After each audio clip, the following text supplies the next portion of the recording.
Jadi ya semoga KPU mendengarkan usulan-usulan ini agar disediakan podium. Ya minimal kalau Prabowo kesulitan berdiri atau kecapean sampai keringetan gitu ya, harus dilap dan sebagainya. Ya kalau ada podium kan enak gitu, ada pegangan lah. Gantinya tongkat.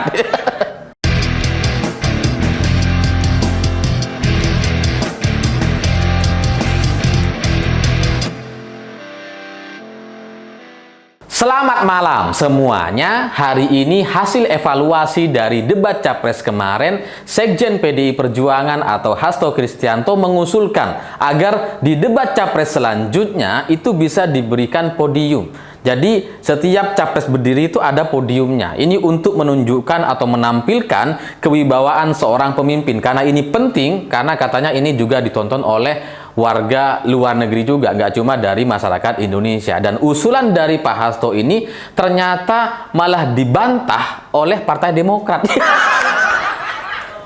Karena menurut Partai Demokrat, kewibawaan itu tidak datang dari podium. Tapi kualitas ide dan gagasan itulah yang semestinya itu diperhitungkan. Jadi nggak mentingin soal podium. Ini Partai Demokrat masih dukung Prabowo atau enggak ini? Karena kayaknya ini jadi kemakan atau terjebak dalam narasi. Ya, karena usulan dari Pak Hasto atau Sekjen PDI Perjuangan ini adalah sebuah usulan yang memang bagus, memang perlu gitu ya, tapi sebenarnya menyimpan soal canda dan tawa yang sangat-sangat luar biasa. Karena adanya podium gitu ya, itu akan mengingatkan kita semua kepada Prabowo yang dulu pernah gebrak-gebrak podium, yang sampai mic-nya lepas-lepas. Jadi usulan dari PDI Perjuangan atau Hasto Kristianto itu semestinya tidak ditanggapi, karena diam sekalipun gitu ya, itu mereka udah gak enak, itu kubu Prabowo udah gak enak. Padahal mereka nggak komentar, apalagi ini dikomentari gitu sama Partai Demokrat. Ini coba Partai Demokrat coba ngaca deh gitu ya, coba mereka pikir. Coba dari usulan Pak Hasto ini, itu Partai Gerindra dan jubir Prabowo kan sampai sekarang masih diem. Kenapa kalian komentar dulu? Kalian jadi terjebak dalam sebuah narasi nih, gitu. Ya karena bagi Prabowo ada dan tidak ada podium itu sama-sama tidak menguntungkan, sama-sama negatif bagi Prabowo Subianto. Karena kalau ada podium kita jadi otomatis ingat dengan gebrak-gebrak podium gitu ya. Kalau nggak ada podium itu kemudian kita bisa melihat bahwa berdirinya seorang Prabowo itu ternyata sudah tidak tegak lagi gitu. Ya udah lemes gitu kan.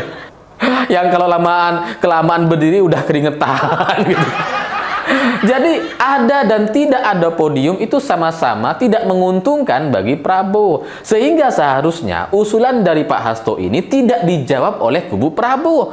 Tapi karena ini sudah terlanjur dijawab sama Partai Demokrat, gitu ya, pertanyaannya, ini Partai Demokrat masih dukung Prabowo atau enggak? Karena ketika Partai Demokrat berbicara soal ide, gagasan, dan kualitas ide gitu ya, bahwa kewibawaan itu nggak datang dari podium katanya, tapi dari ide, dari kualitas ide dan gagasan, itu kan sebenarnya jadi berbalik dan menjadi bumerang bagi Prabowo Subianto. Ide dan gagasan Prabowo itu kan udah nggak berkualitas. Kok mereka malah bicara soal kualitas lah, gimana? Ini nggak paham kayaknya Partai Demokrat, terjebak dalam narasi.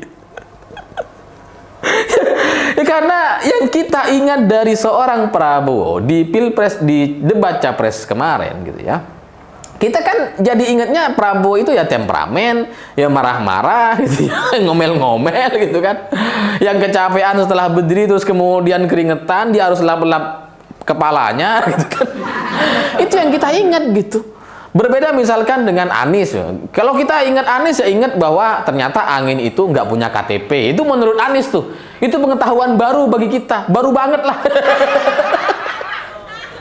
Nah kalau kalau dari Pak Ganjar misalkan kita masih ingat soal rencana satu desa, satu tenaga kesehatan, kemudian satu keluarga, satu sarjana bagi keluarga miskin agar si sarjana ini, anak yang menjadi sarjana ini bisa mengangkat harkat martabat dan status sosial ekonomi mereka, keluarga mereka gitu ya. Itu program dari Pak Ganjar. Kemudian ada juga soal ketegasan terhadap koruptor. Nanti koruptor akan ditempatkan di Nusa Kambangan misalkan. Nanti akan ada mahkamah militer untuk kasus tahun 98 di mana ada 13 orang yang sampai sekarang hilang dan kita tidak tahu statusnya masih hidup atau sudah meninggal dunia.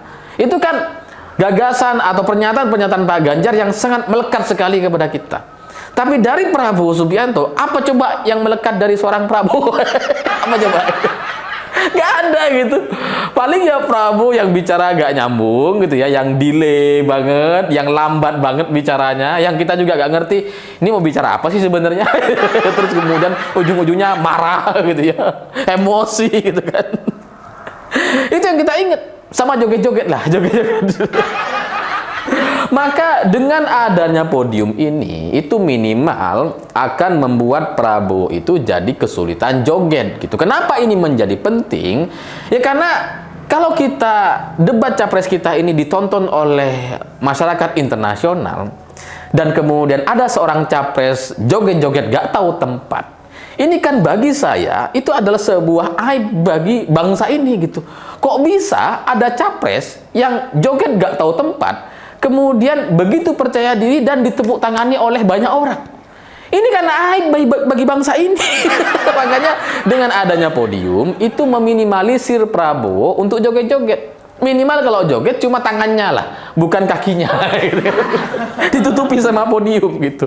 Ya diminimalisir lah maksudnya gitu ya. Jadi dengan adanya podium itu akan menyulitkan Prabowo. Dan ini penting gitu ya. Karena apa? Karena masalah joget ini ternyata sudah komentari oleh seorang psikolog, dan itu ternyata menurut psikolog ada masalah atau gangguan dari eksekutif functioning Prabowo Subianto, sehingga dengan gangguan ini kalau kemudian dia tunjukkan terus di forum resmi atau debat resmi KPU, itu kan membuat kita gitu ya ikutan malu gitu.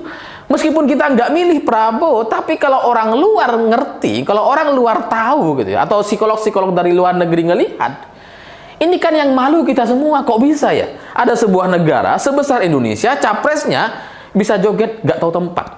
Malu kita. Meskipun kita gak milih Prabowo. Jadi dengan adanya podium itu ya minimal bisa membuat Prabowo kesulitan joget lah. Supaya apa? Ya supaya kita nggak malu-malu banget sebagai bagian dari bangsa Indonesia. Dan selain itu, dari usulan Pak Hasto ini, dari Sekjen PDI Perjuangan ini bagi saya adalah sebuah contoh gaya bercanda yang elegan gitu ya. Karena usulannya usulan yang penting, memang perlu, seharusnya memang ada gitu ya. Karena podium itu kan kayaknya di semua debat, di tingkat SMA, di kuliah pun kayaknya ada podiumnya gitu ya. Masa iya untuk debat capres gak ada podiumnya gitu kan. Ini adalah usulan yang penting dan perlu. Dan itu disampaikan sama Pak Hasto dengan cara yang benar gitu. Disampaikan secara terbuka dan bahasa yang sangat tersusun rapi. Tapi entah gimana ceritanya, kita yang ngedenger gitu ya, diusulkan agar ada podium, kita udah bisa ketawa. Lucu gitu, karena kalau ingat podiumnya Prabowo yang digebrak-gebrak, yang mic-nya sampai kemana-mana. Jadi ya identik sekali nampaknya podium dengan Prabowo gitu ya. Identik dengan gebrak-gebrak podiumnya.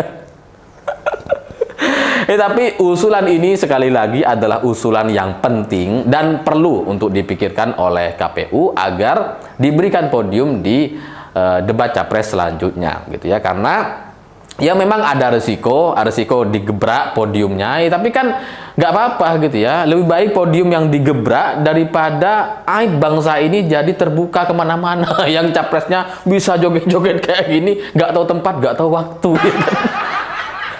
Jadi ya semoga KPU mendengarkan usulan-usulan ini agar disediakan podium. Ya minimal kalau Prabowo kesulitan berdiri atau kecapean sampai keringetan gitu ya, harus dilap dan sebagainya. Ya kalau ada podium kan enak gitu, ada pegangan lah.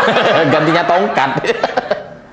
Ya karena Prabu memang sudah nggak bisa melawan usia, memang sudah cukup lansia gitu ya. Dan kita juga ngelihat Prabu beberapa kesempatan udah pakai tongkat gitu ya. Sehingga ya podium ini penting untuk ya bisa menggantikan fungsi tongkat itulah gitu ya. Sehingga ya ini tongkat KPU lah kira-kira. Jadi tapi jangan dikasih tongkat juga, tetap podium gitu ya, supaya apa? Supaya terlihat berwibawa dan ini menjadi satu debat capres yang baik gitu ya, yang ya nggak kayak orang kena setrap lah gitu. Kalau kita ngelihat debat capres kemarin bertiga itu kayak orang kena setrap gitu, yang menghadap ke gurunya terus kemudian ditanya-tanyain, diinterogasi kayak gini, berdiri gitu kan. Ya kalau ada podium kan minimal ya bisa pegangan, bisa gaya gitu kan. Kalau berdiri gitu terus kemudian berdirinya susah gitu ya, udah nggak tegak lagi kan, capek itu harus muter-muter. Jadi usulan itu adalah usulan yang penting dan perlu, meskipun jadi terasa cukup layak untuk kita tertawakan karena kita jadi otomatis teringat dengan gebrak-gebrak podium. Saya pikir itu. Terima kasih sudah menonton. Begitulah kura-kura.